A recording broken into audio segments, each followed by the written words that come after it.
E estamos nos finais dos tempos, né? À luz também da palavra viva de Deus.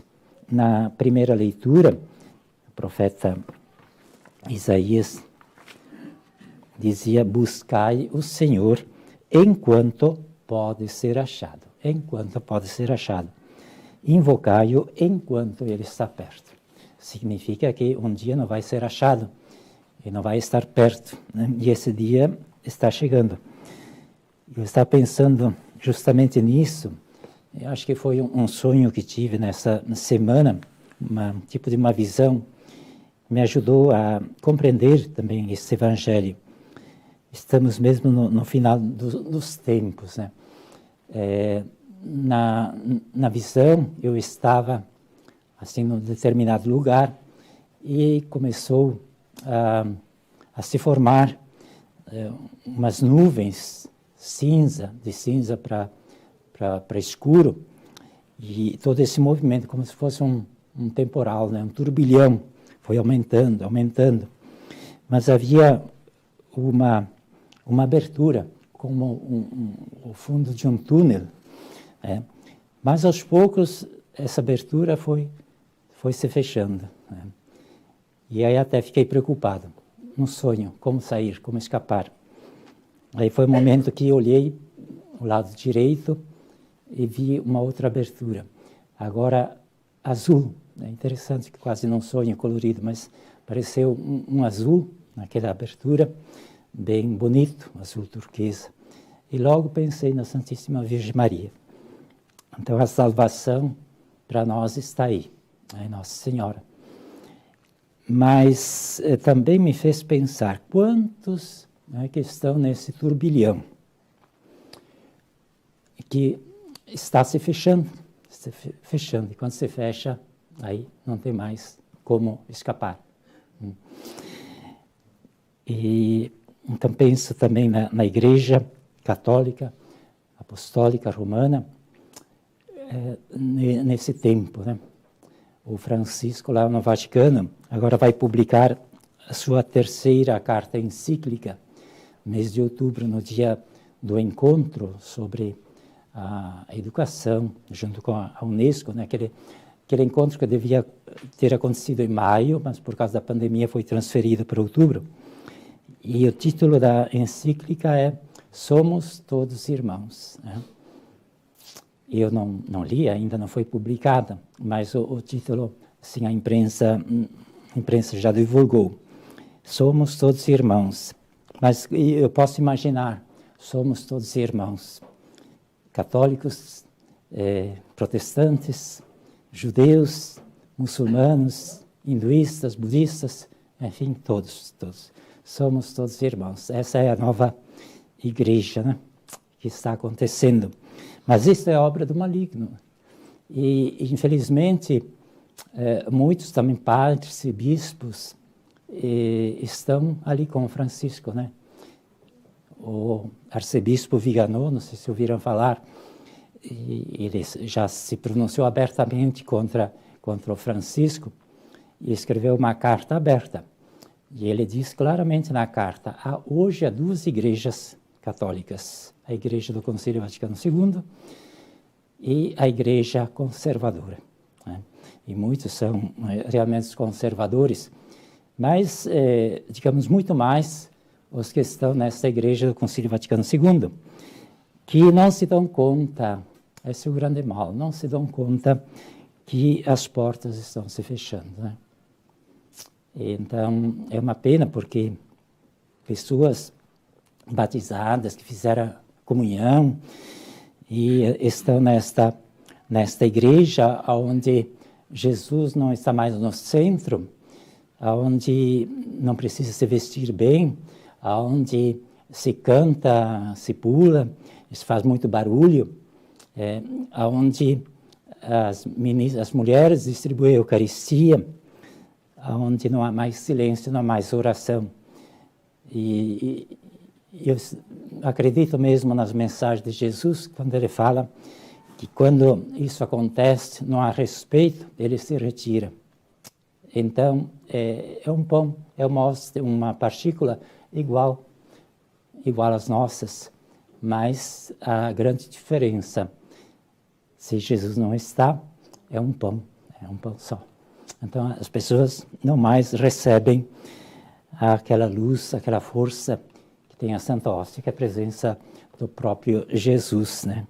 E o pior de tudo é que o tempo está acabando, né? Acabando. A partir também desse sonho, fiquei refletindo bastante. Esta encíclica, que será publicada, então, agora em outubro, eu acho que já é o começo do fim, né? Quando o profeta Daniel fala da desolação, a abominação da desolação, quando o sacrifício perpétuo não existirá mais. E o sacrifício perpétuo é a Santa Eucaristia, a Santa Missa.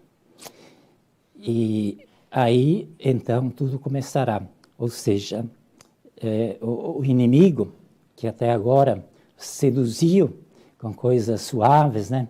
Ai, bonito a gente se reunir, cantar, se abraçar, fazer barulho, né? Cristo foi deixado de lado na sacristia, mas nós, assim, nos reunimos aos domingos e celebramos, mesmo que tenha pessoas de outras religiões, de outras crenças, né? Somos todos irmãos. Está aí. É o fim. Então, também a ideia de fechar a porta, Cristo fala nas mensagens. Às vezes pensava, como será? Né? Jesus que fecha as portas, as pessoas pedindo para entrar.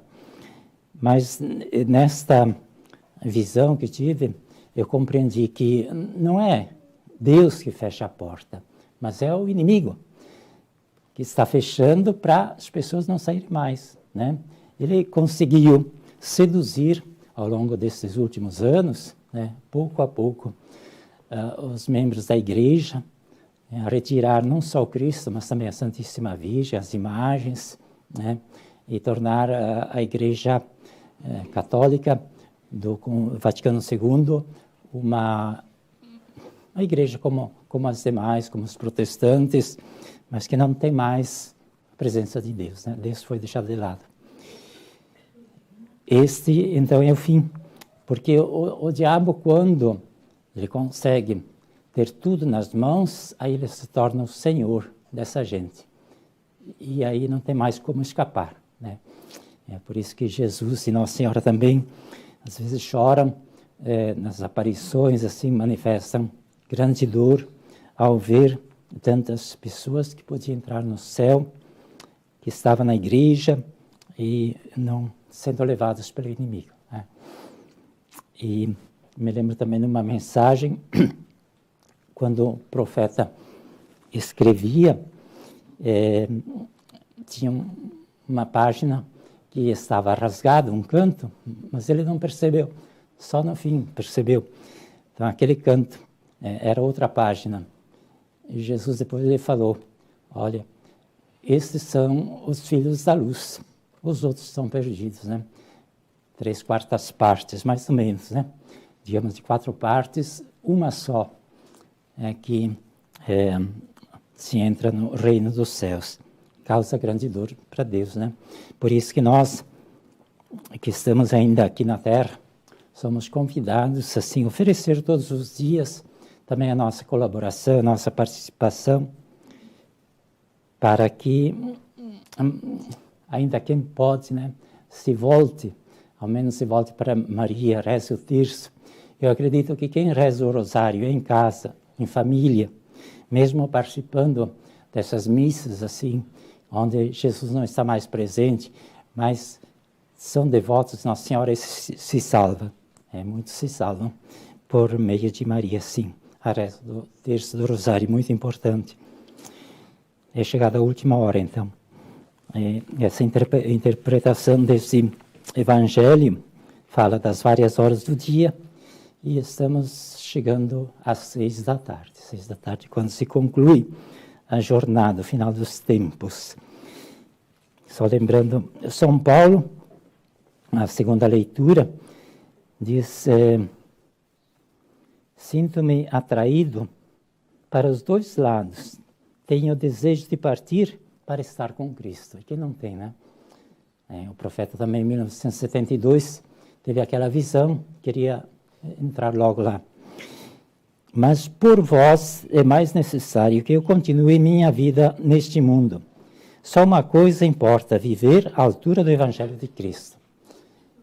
Então nós também podemos ser como São Paulo, como seria bom já entrar no céu. Mas se Deus ainda permite que vivamos, seja para ajudar o próximo, né? Muitos, talvez, pela nossa oração de todos os dias, ainda voltem a olhar para Deus, através da Virgem Maria, e se salvam. Mas o tempo é curto, o tempo está acabando, está acabando. Então, rezamos com mais fé. Também as dificuldades que temos, ofereçamos a Deus, né? Diz o apóstolo Paulo, tudo concorre para o bem daqueles que amam a Deus e cumprem com a sua palavra. Então, se há cruzes, sofrimentos, é para um bem maior, é uma graça, é um dom para aqueles que amam a Deus, né? Dizia São João Calabria, um santo, rezai para que eu possa compreender o grande dom do sofrimento, né? Um período que ele passou muita dificuldade, uma doença, muito sofrimento, ele pediu oração para compreender o grande dom do sofrimento, né? Nesse sentido, sofrimento reparador, né? Claro que se a pessoa não aceita, se revolta, aí não tem sentido. Mas quando o cristão oferece com amor, né, se torna unido a Jesus. Diz o apóstolo, hoje ouvimos na leitura, para mim, o viver é Cristo e o morrer é lucro. É isso então.